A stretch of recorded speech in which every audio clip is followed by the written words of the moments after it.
네, 그러면 이제 딱 11시까지 하면 될까요? 시간은, 네, 우리 152페이지 좀 보도록 하겠습니다.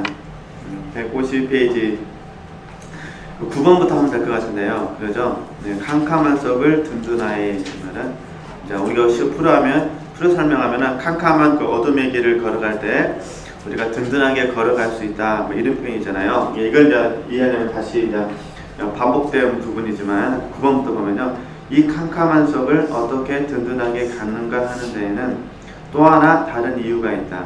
영혼이 괴로워하면서 갔다함이 바로 그것이니 고난의 길은 기쁨과 일함의 길보다 훨씬 든든하고 보람이 있는 가장이다. 이거는요 이렇게 의미를 부여하는 겁니다. 그러니까 첫 번째 고난이 왜 우리에게 유익이 되느냐 이런 표현이거든요. 그 어둠의 길을 고난을 당하면은 하나님의 힘이 보태지지만 스스로 하는 일과 기쁨에는 영원히 제 약함과 불완전을 부리는 것이요. 그러니까 왜 고난이 좋은 거냐 이런 의미겠죠. 그는 우리가 고난을 경험하면서 어둠의 길을 걸어갈 때 하나님께서 우리에게 힘을 주신다는 것입니다.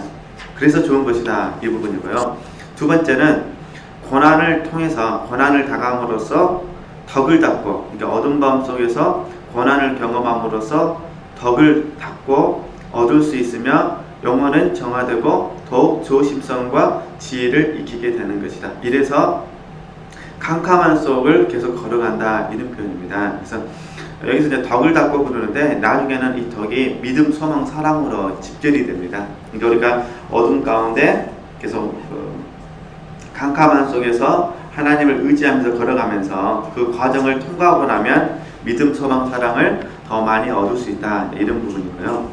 10번 보면은 그러나 여기에 영혼이 캄캄한 속을 든든히 가는데 무엇보다도 중요한 이유는 이에서 말한 그 빛 또는 어두운 지혜에 있다.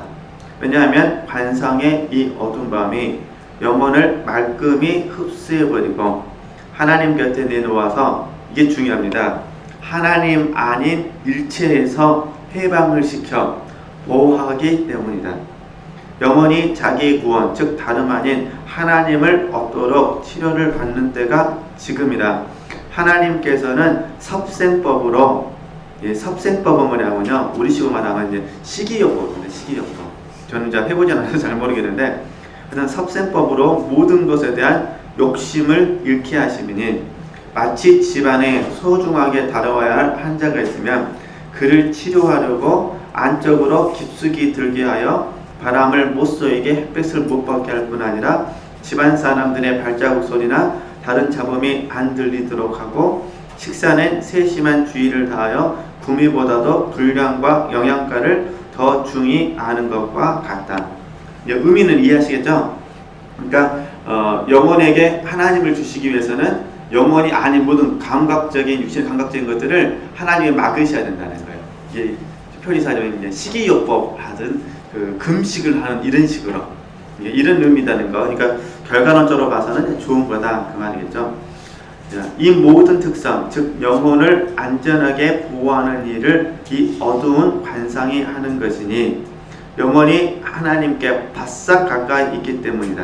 그러나 영혼이 하나님을 더 가까이 할수록, 이게 역설인데요, 영혼이 하나님을 더 가까이 할수록 약한 탓으로 캄캄한 어둠을 더 느끼고 더 깊어지는 것, 태양에 바싹 가까이 하는 자가 제 눈의 약함과 부정 탓으로 엄청난 빛을 감당 못하여 아찔 캄캄해지는 것과 같다.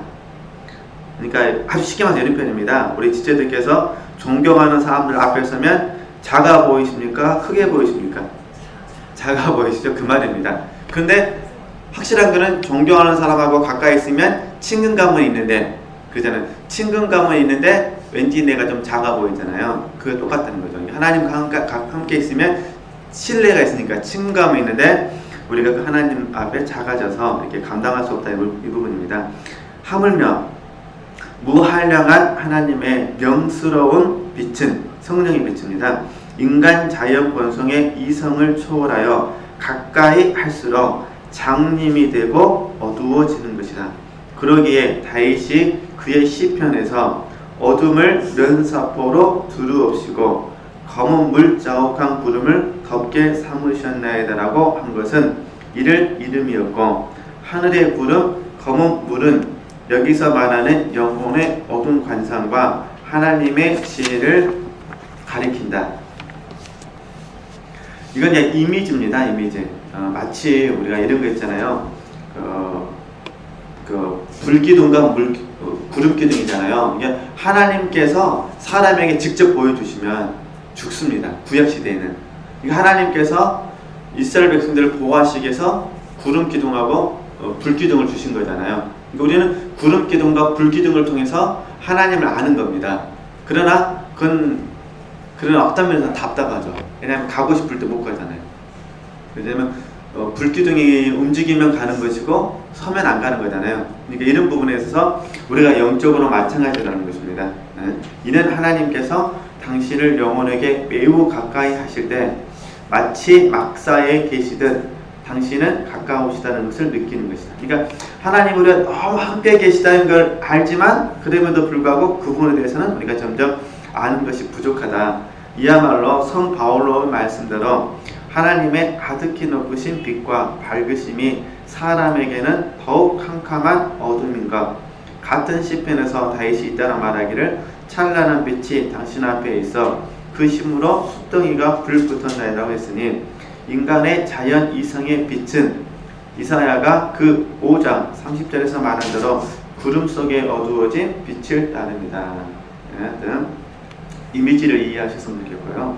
가엾은 인생의 운명이여, 이렇듯 아슬아슬한 속에서 살면서 진리를 깨치기가 이다지도 어렵다니, 보다 더 밝고 참된 것이 우리에겐 보다 더 어둡고 의아스럽고, 그러기에 우리에게 가장 소중한 것을 우리는 피하게 되고, 그리하여 보다 더 빛나고 우리 눈에 차는 것을 얼싸안고 그 뒤를 따라가나 그것은 우리에게 보다 더 해로운 것, 갈수록 우리를 거꾸러지게 만들 뿐이니, 인간은 얼마마한 위험과 공포 속에 사는 것인가.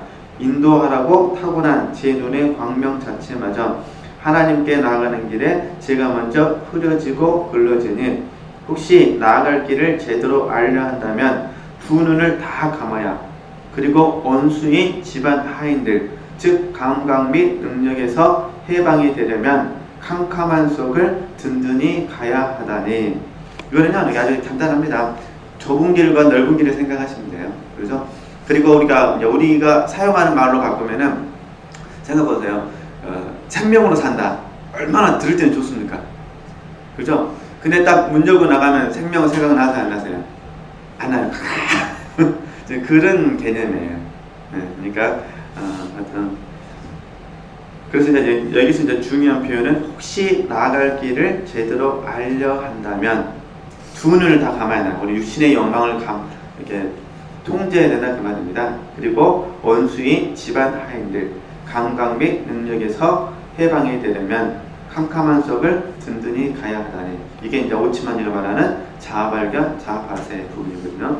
13페이지, 13번. 그러므로 여기에 영혼이 하나님 가까이 있는 검은 물 속에 숨어서 보호되는 것은 다행합니다. 이거는 조금 전에 말했던 그 시편 17편 말씀을 이렇게 다시 인용한 거거든요. 그렇듯 마치 하나님께 장막과 당신의 처소로 쓰이듯이 영혼을 위해서도 그같이 쓰여서 완전한 보호와 안전이 되기 때문인데, 비록 어둠 속에 있기는 하나 그 덕에 숨기도 하고 자기 자신을 보호하며 일체 피조물의 해를 면할 수도 있다. 다윗이 시편에서 말한 다음 구절도 이 뜻으로 풀이할 수 있다. 당신 얼굴 그늘으심으로 사람들 음모에서 그들을 구하시고 그들을 장막 안에 숨기시어 술탄 말지를 벗어나게 하시나이다. 이 말씀에 갖가지 보호가 다 들어있으니, 당신 얼굴 그늘으심으로 사람들 음모에서 구하신다 함은 이 어두운 관상을 힘입어 사람들 편에서 올 수 있는 온갖 길을 피하게 된다는 것이다. 그리고 장막 안에 숨겨서 숱한 말지를 벗어나게 하신다 함은 검은 물속, 거기서 영혼은 일체의 욕구와 애호를 떠나 거의 모든 능력이 캄캄하게 되었으므로 영을 거스리는 온갖 불안전 및 자기 자신의 욕과 나머지 피조물에서 해방되어 자유로우니 그들에게 영혼은 조이 캄캄한 속을 든든하이 라고 말할 수 있는 것이다. 그러니까 지금 그 표현 방식은 달라질 뿐인데 계속 그 같은 이미지가 뭐냐면 이런 표현입니다. 결국 우리가 어둠 가운데 이 길을 걸어가는데 그 어둠 가운데 길을 걸어가면 걸어갈수록 하나님이 아닌 모든 것에 대해서는 우리가 점점 자유롭게 된다, 이런 표현입니다. 우리 훈련원식 개념을 바꾸게 되면은 고난은 있지만 이제 환경에 영향을 받지만 환경에 지배당하지는 않는 것입니다. 그러잖아요. 그러니까 영향을 받지 않으려고 하면은 그 인간의 길을 포기해야 되는 거죠. 그러잖아요. 그러니까 그게 아니라 환경에 의해서 영향은 받는데 지배당하지 않는 이 삶이죠. 좀 이해되시겠죠? 네, 그러니까 캄캄한 속을 걸으면서도 뭐 한답니까? 든든하이 이 말입니다. 그러니까 그래서 우리가 좀 늘 즐겨버리는 찬양에도 그러잖아. 예를 들어서 제가 십자가를 붙잡고 살겠습니다. 대부분 다 이런 고백이 이런 내용이거든요. 근데 다시 이제 한 번만 더 같은 내용이지만은 읽었던 부분 다시 한번 보면서 좀 정리를 책에서만 정리하도록 하겠습니다. 그 네 번째 줄 보면은 자 이건 어떤 거냐면요, 십자가 요한이 들려주는 그 어둠 밤의 그 입성 과정입니다. 지금 공부했던 것들을 다시 정리하면 되는 건데 보면은 당신 얼굴 그늘으심으로 사람들 음모에서 구하신다 함은 이 어두운 관상을 힘입어 사람들 편에서 올 수 있는 온갖 기회를 피하게 된다는 것이다. 그러니까 첫 번째는 뭐냐면 사람들에게서 올 수 있는 유혹들 있잖아요. 유혹들을 피할 수 있다는 것입니다. 그리고 그 장막 안에 숨기시어 숱한 말제를 벗어나게 하신 다음은 검은 물속 거기서 영혼은 우리 일체의 욕구와 애호를 떠나 일단은 사람들에 의해서 들어오는 유혹을 거절하게 되고 그 다음에요 자기 안에 있는 일체의 욕구, 애호를 떠나서 거의 모든 능력이 캄캄하게 된다는 것입니다. 그 다음에 영을 거스리는 온갖 불안정 및 자기 자신의 욕과 그 다음에 최종적으로는 나머지 피조물에서 해방되어 자유롭게 된다, 이런 의미거든요. 그러니까 한번 이건 이제 그 십자가 요한이 말하는 거니까요. 순서만 좀 이해하셨으면 좋겠고요. 결국 우리는 이제 반복된 과정이지만 어둠 밤을 경험함으로써 계속 세상과 세상 것들을 거절하고 하나님을 더 섬길 수 있다, 이런 의미입니다. 네. 그 다음에 14번 보면요, 이 영혼이 캄캄한 속을 든든하게 감을 더 잘 이해하면은 위에서 말한 이유 못지않은 유력한 이유가 또 있으니 하나님께서 영혼 안에 주시는 어둡고 쓰겁고 검은 물의 힘인데 어두워도 결국 물은 물이기 때문에 비록 어둡고 괴롭기는 해도 알맞추 영혼의 온기를 회복시키고 힘차게 만들어줄 수밖에 없다. 왜냐하면 말할 나위 없이 영혼은 하나님께 욕되리다 싶은 일을 절대 하지 않으리라는 결단, 그리고 당신을 섬기는 일이라면 하지 않고는 견딜 수 없는 진정하고 실효적인 결단이 서 있는 까닭이다. 왜냐하면 하나님을 기쁘시게 해드리고자 할 일, 안 한 일에 대하여 매우 신중한 주의와 내적 배려를 가지고 저 어두운 사랑이 영혼에 내려지기 때문인데 혹시 자기가 하나님을 거스리는 원인이 되지 않았나를 헤아릴 수 없을 만큼 거듭 생각한다. 그리고 이것은 모든 사랑의 초로에 대해서 이미 말한 그보다 더 훨씬 더한 주의와 배려로 행하여진다. 왜냐하면 거기서 영혼의 모든 욕구와 힘과 능력이 나머지 일체에서 거두어지고 그의 힘과 힘쓰면 다만 하나님 섬기는 일에만 쓰이기 때문이다. 이와 같은 영혼은 자기 및 일체 피조물에서 나와 하나님과의 감미롭고 즐거운 사랑의 합일에 도달한다. 결국 이는 어두운 밤을 경험함으로 말미암아 뭐하다는 거죠? 사랑의 합일을 경험하게 됩니다. 그러니까 좀 표현이 이상하지만 에레미야가 잘 아시잖아요. 여기서 제가 성경책 가져오지 않았지만 그 복음서가도 있지만은 하나님의 자비와 긍휼이 무궁하심으로 우리가 날마다 새롭도다, 그런 말씀이 있잖아요. 그 말씀하고 똑같은 거예요. 하나님이 우리 영혼에게 고난을 주셨어요. 근데 그 고난도 힘든 건 사실이지만 그래도 쓴물이라고 그러잖아요. 이렇게 쓴물도 뭐라는 거죠? 물이기 때문에 온기 회복이 된다는 거죠. 그러니까 좀 표현이 이상하지만 어찌됐든 저희들에게 힘들고 어려울 때 그 고난은 고난이지만 때로는 그 고난이 약이 되기도 합니다. 우리 영혼의 입장에서는 보약이요, 육신의 입장에서는 뭐라고 전해야 될까요? 하여튼 힘든 거죠. 그러나 영의 입장에서는 보약이 되는 거니까 그런 의미입니다. 그래서 그런 모든 것들을 다 이겨내고 나면 결국 우리가 사랑의 합의를 도달한다. 그래서 저희들이 이제 자주 훈련에서 이야기하는 게 뭐냐면 감정의 자리가 아니라 의지의 자리라고 말씀을 드리는 이런 편이거든요. 사랑은 의지의 자리입니다. 그러니까 그 의지의 자리라는 것이 내가 정말 하나님 앞에 서고 싶고 교재 나오는 것처럼 하나님께서 기뻐 안 하시는 일은 안 하고 하나님께서 기뻐하시는 일만 하고 싶고 이런 거 있잖아요. 정말 내가 지금 하고 있는 것이 하나님의 뜻이 되었으면 좋겠고 특별히 이제 쉽게 저로 예를 든다면 설교할 때 제가 농담을 한다 하더라도 그것마저도 하나님의 그 감동하심 속에서 했으면 좋겠다 그런 거 있잖아요. 그러니까 그 의미 없이 농담하는 것이 아니라 그 회중들이 이렇게 육체도 마찬가지입니다. 엄중한 말씀을 드리면요 육체가 경직이 돼가지고요 이게 딱 멍해져 버립니다. 그런 경험 안 해보셨는지 모르지만 저는 가끔씩 경험을 하거든요. 이렇게 멍하면은 그 다음부터 말씀이 안 들어와요. 왜냐면 이렇게 찌르고 쪼개는 말씀 하나 딱 들어와가지고 딱 저를 멈춰버리게 되면 그러잖아요. 그 다음 말씀 안 들어오죠. 왜냐면 그게 내 생각과 말 완전 뭐가 되니까요. 지배해버리니까 그 순간에 설교는 계속 진행되고 있는 것이고 나는 그 과정 그러니까 이제 제가 이제 바라는 거는 이제 그런 혹시나 그 타이밍이 있을 때 한 번씩 분위기를 딱 이제 바꿔서 또 좀 약간은 이해된 상태에서 근데 그것도 또 제 인간적인 생각일 수는 있지만은 그것마저도 정말 하나님의 뜻 안에서 이기를 원하는 그런 마음. 지체들 얘기도 다 있지 않습니까? 누군가를 위해서 기도해 주실 때도 그렇고 그러니까 이런 부분에서 적용 한번 해보셨으면 도움이 되지 않을까 생각이 들고요. 제 17장입니다. 네, 이제 계속해서 어려운 건 없습니다. 그냥 이 19에 나오는 낱말 셋에 대한 세 가지 특성을 설명함이 좋을지다다. 그중 이 낱말 셋은 그 다음 바로 나오거든요. 첫 번째가 비밀, 그 시에서 나왔습니다. 비밀. 두 번째는 사다리. 세 번째는 변장함 몸으로. 그러니까 그랬잖아요. 캄캄한 속을 든든하게 변장한 몸 비밀층대로 이렇게 됐잖아요. 이걸 이제 설명해 보겠다 이런 부분입니다. 이 밤에 차라리 모양 때문에 영혼에게 딸리다. 첫째 둘로 말하자면 영혼이 사랑의 합일로 거쳐가는 이 어두운 관상을 여기 19가 비밀 사다리라고 부르는데 이 관상이 지니는 두 가지 특성 중 비밀스럽고 사다리이기에 그런 것이다. 이제 그 하나하나에 대해서 말해보기로 하자. 여기서 이제 개성을 얘기했죠. 팽이없었는데 어둔 이게 됐잖아요. 이거는 이제는 우리 신학과정 공부하실 때 국상법에 두 가지가 있다고 배우셨어요. 하나는 아포파틱 방법이 있었고 기억나실지 모르는데 하나는 카타파틱 방법이 있었어요.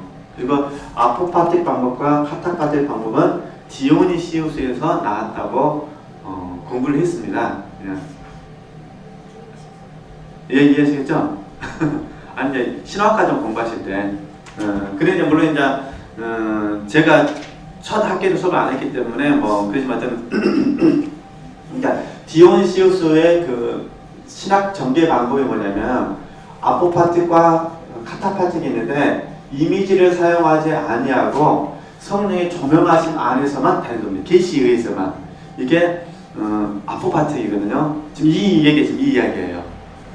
그러니까 아포파틱 방법으로서 이 어두운 밤을 설명한 사람이 십자가 요한이잖아요. 그러니까 디오니시우스의 사상을 이어받은 사람이 에카르트이고 에카르트에 이어서 디오니시우스 사상을 굉장히 섬세하게 완성시킨 사람이 십자가 요한입니다. 그분의 책 이 어두운 밤이 디오니시우스적 관점에서 쓴 책입니다. 그러니까 어둠 그러는데 실질적으로는 이 어둠 밤하고 같은 계열의 책이 14세기에 쓰여졌던 무지의 그림입니다. 그러니까 무지의 구름은 읽어보신 분도 계시고 읽지 않으신 분도 계시는데 무지의 구름은 이렇게 복잡 안 합니다. 그러니까 결국은 디오니시우스를 이해하고 그 다음에 무지의 구름을 이해하고 에카르트를 이해하고 그 다음에 십자가 요한서를 이해하면 훨씬 쉽습니다. 근데 이제 십자가 요한은 또 그 앞에 세대에 토마스 아퀴나스가 있는데 많이 들어보셨을 거예요. 신존재 증명법 해가지고 초등학교 때 중학교 때인데 그 부분에 있어서 사상을 이렇게 계승을 하게 됩니다. 그러니까는 어렵게 생각하실 필요는 없으시고 그냥 단지 여기서 아포파티 이렇게 어둠 그걸 이렇게 비밀이라고 표현하는 이거는 우리 이성으로는 알 수가 없고 하나님께서 주셔야만 알 수가 있기 때문에 하나님께서 주셔야 된다는 것을 강조하기 위해서 비밀이라는 개념을 설명하거든요. 이거 한번 그렇게 이해하시고 보시면 됩니다. 첫째, 이 캄캄한 관상을 비밀이라 부른다. 그죠? 전에도 말한 바와 같이 이것이 신비신학인 점에서 신학자들은 은밀한 지혜라 일컬었고, 그러니까 캄캄한 밤의 관상은 비밀이라 부르고, 이 비밀은 뭐가 되는 겁니까? 은밀한 지혜라는 겁니다. 성 토마스 아퀴나스입니다. 토마스 아퀴나스는 사랑으로 영혼 안에 내려지고 부어지는 것, 이거를 관상이라 불렀다는 거죠. 그러니까 사랑으로 영혼 안에 내려지고 부어지는 것. 이 신학대전이 원본으로 말하면 10,000페이지입니다. 10,000페이지. 생각해 보세요. 한 페이지 쓰게 됐는데 10,000페이지를 쓴 거예요. 그냥 미완성이에요. 10,000페이지를 막 쓰다가 본인이 깨달았어요. 기도하는 시간이 너무 적은 거예요. 이해하시겠죠? 밥만 먹고 이거 쓰는 건데, 그러니까 자기 생각을 쓰는 것이 아니라 어마어마한 책들을 공부를 해가지고 종합을 해가지고, 그게 신학대전이거든요. 종합해가지고 계속 쓰다가 본인이 깨달은 거죠. 이것만 하다가 죽으면 안 되니까. 그래서 기도할 시간이 없어서 여기까지만 해서 10,000페이지예요.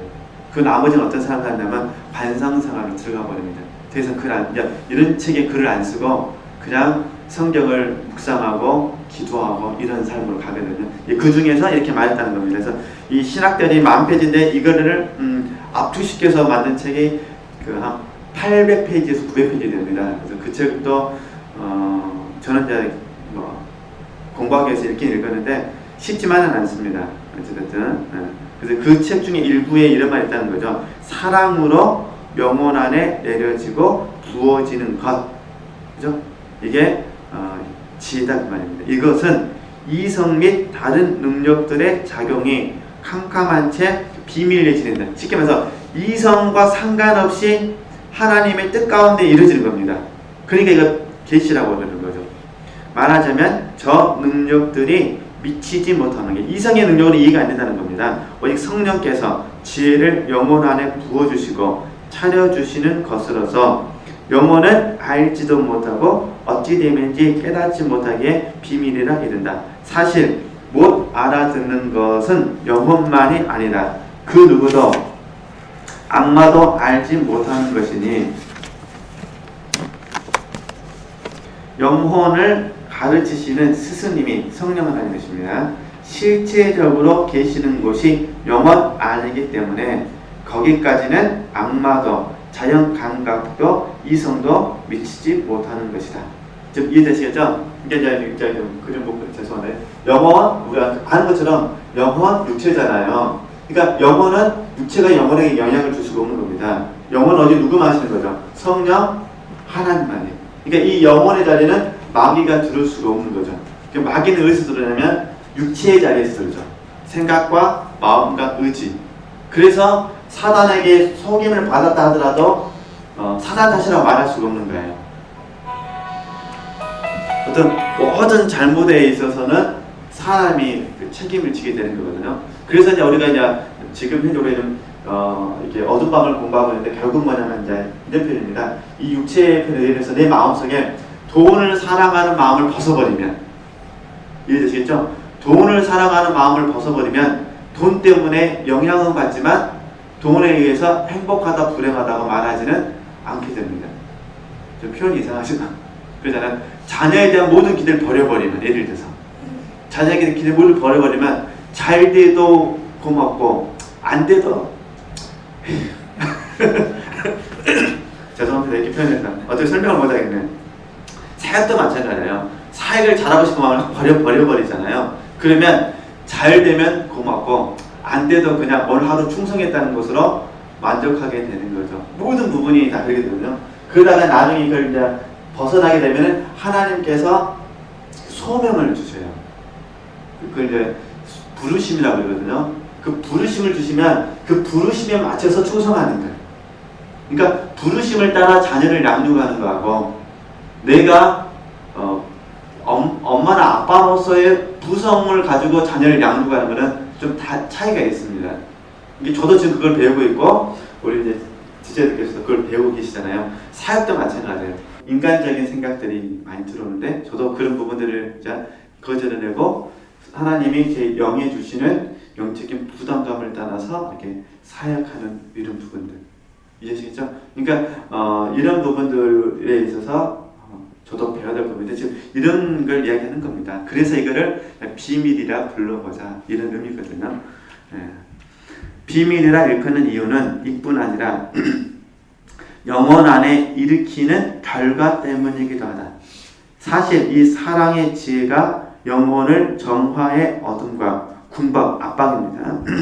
압박감으로 씻어줄 때 거기에 대해서 영혼이 아무것도 모르기 때문에 비밀스러울 뿐 아니라 일단 지혜가 영혼에 똑똑히 주어져서 빛을 받고 있으면서도 역시 영혼에게는 비밀이라서 말할 수도 없고 무엇라 이름할 수도 없으며 무엇라고 말하고 싶지도 않고 그토록 숭고한 지경과 정교한 영적 감동을 적절하게 표현할 만한 수법이나 양식이나를 발견하지 못한다.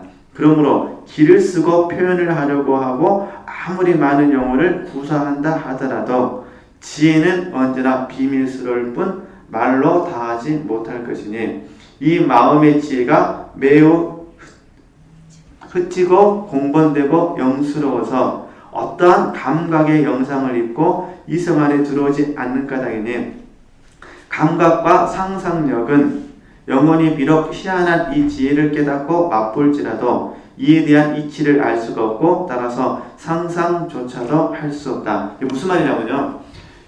성령께서 영혼 안에 이런 비밀을 주셔서 가지고 영혼이 경험을 못할 수도 있지만 그 결과로 말미암아 알 수도 있다는 거예요. 문제는 알아도 그걸 표현할 방법이 없다는 거예요.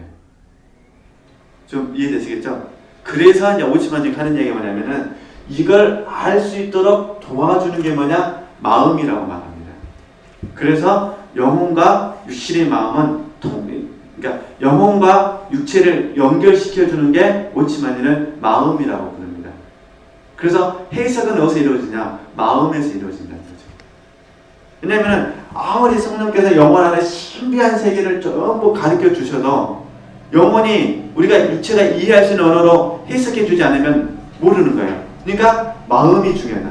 그래서 오치만이가 지금 절판됐는데 영적 지식이라는 책에서 강조하는 게 뭐냐면 마음입니다. 마음. 그래서 지각이 형성되려면 어떻게 되냐? 마음을 사롭게 해야 돼요. 지금 우리가 앞으로 저도 계속 배워야 될 부분이지만 하나님은 성령은 영혼에게 말씀하고 영혼은 육체의 생각과 마음속에 말을 하는데 이 영혼이 생각과 마음속에 잘 전달해서 마음이 깨닫지 못하는 이상은 그 영혼 안에 있는 모든 일을 다 못하는 거죠. 비밀로 남을 수밖에 없다는 것입니다. 지금 이 이야기를 이렇게 하고 있는 겁니다. 네. 그래서 이렇게 이해하셨으면 좋겠고요. 마치 일찍의 본 일이었고 그와 비슷한 것도 보지 못한 사람이 무엇을 보았을 때 그것을 알고 맛보면서도 아무리 애를 써야 무엇라 말할 수도 이름할 수도 없는 것과 같으니 감각을 통하여 파악한 일이 이러하다면 감각을 통하지 않고 들어온 것을 어떻게 표현할 수 있겠는가? 하나님의 언어는 영혼에게 가장 내밀하고 영스러워서 온갖 감각을 초월함으로 내 감각의 모든 저하와 능력을 중절 및 침묵하게 만드는 것이다. 그래서 하나님께서 우리 육체로 하여금 잠잠케 해주신다 그 말입니다. 솔직히 말하면 성령이 많은 것들을 계시해 주셔도 마음은 다 깨닫는 것이 아니라요. 표현이 이상하지만 어떤 한 부분을 깨닫는 거예요. 그 한 부분을 마음이 깨닫고 그 이 부분을 가지고 마음이 해석을 하는 겁니다. 그렇기 때문에 이 해석을 잘 하기 위해서 미리 사전에 언어적인 준비도 돼 있어야 되고, 좀 이해되시겠죠?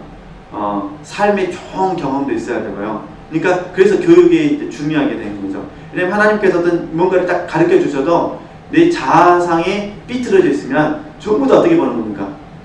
삐뚤어지게 보게 되거든요. 그래서 그게 좀 함께 좀 가는 건데, 좀 이렇게 뭐 이해하셨으면 좋겠고요. 네. 그래서 이제 4번까지만 볼까요? 같은 부분이니까요. 성경에는 이에 대한 말씀과 예증이 있다는 겁니다. 이게 비밀입니다. 비밀에 대해서. 에레미야는 이런 언어를 밖으로 표현할 수 없음을 드러냈으니 하나님께서 그와 말씀하실 때 그는 아라고 밖에 말을 주문한다. 그죠? 아이라고 고백하잖아요. 내적 무능력, 즉 상상의 내적 감각의 무능력 및 이에 관한 외적 무능력을 모세가 보인 것은 가시덤불 안에 계시던 하나님 앞에서였다. 그는 하나님께서 말씀하신 다음 무엇을 알았는지 몰랐을 뿐 아니라 제대로 말할 줄도 몰랐고, 그래서 혼났지 않습니까? 사도행전 보면서도 내적 상상으로도 감히 생각하지 못했다. 상상력이란 하나님 안에서 깨치 무엇을 구상함에 전혀 미치지 못할 뿐 아니라 표현할 수도 없고 받아들일 능력마저 없는 것으로 그에게는 보인 것이다. 이게 카타파틱의 한계다 그 말입니다. 그러니까 상상력을 사용하는 게 카타파틱이잖아요. 그러니까 카타파틱으로서는 이 아포파틱을 이해할 수 없다, 이런 부분이거든요. 다시 읽으면 상상력이란 하나님 안에서 깨친 무엇을 구상함에 전혀 미치지 못할 뿐 아니라 표현할 수도 없고 받아들일 능력마저 없는 것으로 그에게는 보인 것이다. 그런 까닭에 이 관상의 지혜는 하나님께서 영혼에게, 즉 순수영에게 하시는 언어인 만큼 영 이하의 모든 것, 즉 감각 같은 것들은 이를 파악하지 못하므로 이런 것들에는 비밀이요 모르는 것이요 말할 수 없는 것, 보지 못했기 때문에 생심할 수도 없는 것이 된다. 그래서 이거를 부정의 신학이라고 말합니다. 우리 언어로는 하나님의 신비를 이해할 수 없다. 이해하시겠죠? 그러니까 여기 이제 결론이 뭐냐면은, 그래서 우리 여기서 겸손이 나오는 거예요. 내가 생각과 마음 속에서 일부분을 아는 것에 불과하지 전체를 아는 건 아니라는 겁니다. 지금 이해되셨죠? 우리가 태양을 말하지만 태양을 보는 건 아니잖아요. 태양에서 오는 일부분을 보는 거잖아요. 이게 마치 이렇게 된다, 이렇게 좀 이야기를 하고 있는 것입니다. 그래서 오늘 좀 펜이 없어서 이제 좀 진도도 빨리 빼려고 그런 느낌이 있었지만은 어찌됐든요, 지체들께서 이해하셨으면 좋겠고요. 이제 가면 갈수록 이제 어두운 밤이 재미가 있습니다. 좀 더 재밌지 않나요? 쉽고, 그래서 좀 더 재미있고 쉽거든요. 그러니까 이제 좀만 더 참으시면은 이제 세 가지 믿음, 소망, 사랑도 이야기하고요. 세 가지 적에 대해서 이야기하고 우리가 어떻게 영성 훈련이 될 것인지도 설명하니까요. 좀만 더 인내하셨으면 좋겠습니다. 오늘은 여기까지 하고요.